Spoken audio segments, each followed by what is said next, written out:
Assalamualaikum warahmatullahi wabarakatuh. Perkenalkan, nama saya Agita Rosyana Dewi dari kelas 2B Perbankan Syariah. Kali ini saya akan berstorytelling tentang perjanjian Giyanti dan terbelahnya tanah Jawa. Perjanjian Giyanti adalah perjanjian yang disusun sebagai bentuk kesepakatan antara perusahaan dagang Hindia Belanda atau yang kita kenal sebagai VOC dengan pihak Indonesia, yaitu Kesultanan Mataram Islam pada tanggal 13 Februari 1755. Dinamakan Giyanti karena pada saat melakukan penandatanganan perjanjian tersebut berlokasi di Desa Janti. Tempat tersebut sekarang dikenal sebagai Dukuh Kerten, Janti Harjo, Karanganyar, Jawa Tengah. Jadi, pada masa dulu itu, perjanjian Giyanti dibuat dalam rangka untuk meredam api konflik yang sudah terjadi berlarut-larut semenjak perpindahan Keraton Kartasura ke Surakarta. Nah, pada waktu itu, Pangeran Mangkubumi ikut membantu Pakubuwono II untuk meredam api konflik tersebut. Kemudian, Pakubuwono II memberikan hadiah kepada Pangeran Mangkubumi, yaitu berupa sebidang tanah. Namun, pada waktu itu ada seorang pangeran yang melihat Pangeran Mangkubumi mendapat hadiah.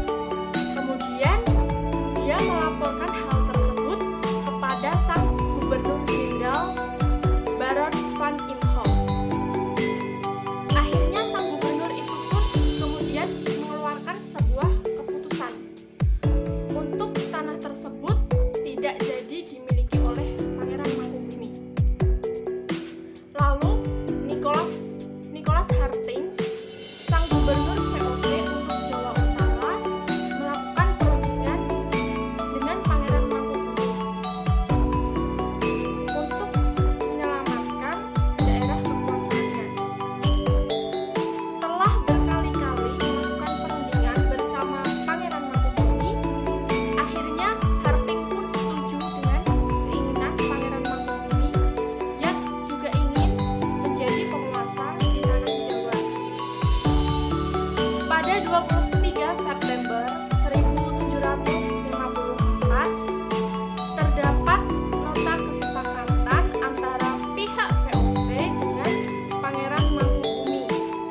Kemudian, nota tersebut disampaikan kepada Pakubuwono III. Nah, dalam nota tersebut berisi yang menyatakan bahwa Pangeran Mangkubumi mendapatkan daerah kekuasaannya. Selanjutnya, pada tanggal 4 November 1754, Pakubuwono III menyetujui hasil rundingan antara Pangeran Mangkubumi dengan Gubernur Jawa Utara. Lalu, surat pernyataan tersebut disampaikan Pakubuwono III kepada sang Gubernur Jenderal VOC, yaitu Jacob Mosel.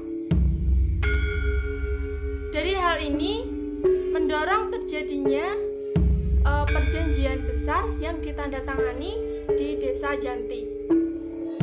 Perjanjian ini juga menjadi pangkal terbelahnya tanah Jawa menjadi dua bagian, sekaligus menjadi awal mulanya tahta Mangkubumi di Yogyakarta sebagai Sri Sultan Hamengkubuwono I dengan gelar Senopati Engalogo Sayyidin Panotogomo Kalifatullah sejak ditandatanganinya pada tanggal 13 Februari 1755. Akan tetapi, terbelahnya masyarakat Jawa ini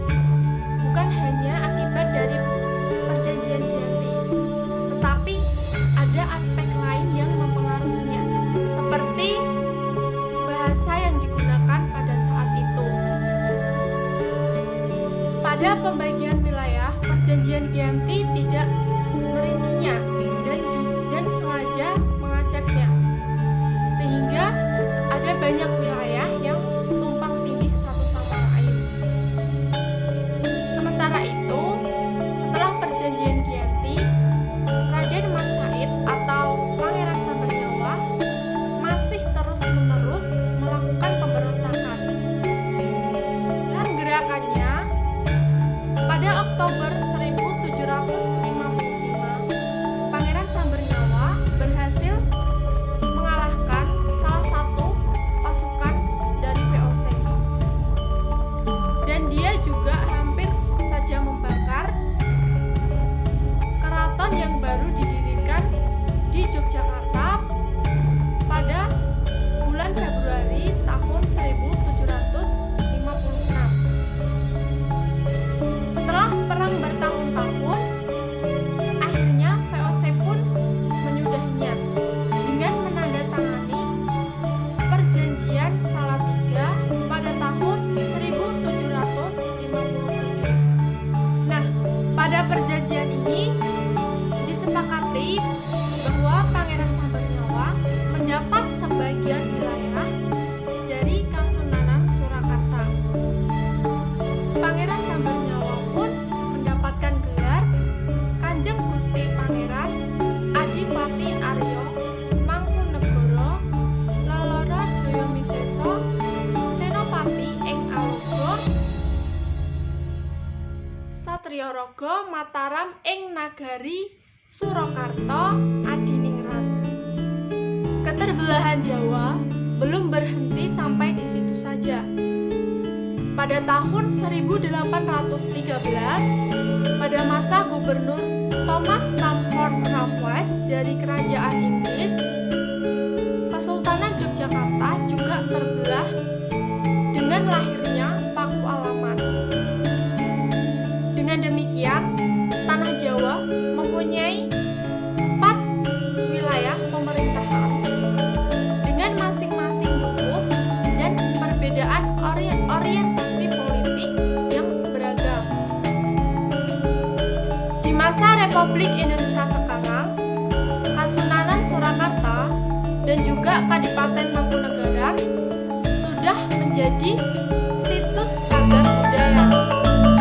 Dan juga untuk Yogyakarta yang di dalamnya juga terdapat Paku Alaman, ini sudah menjadi daerah istimewa.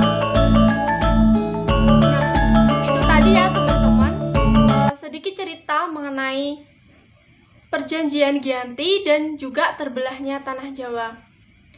Oke, mungkin cukup segitu dulu cerita dari saya. Atas perhatiannya, saya ucapkan banyak terima kasih. Dan untuk apabila ada kurang dan lebihnya, saya juga mohon maaf yang sebesar-besarnya. Oke, sekian dari saya. Wassalamualaikum warahmatullahi wabarakatuh.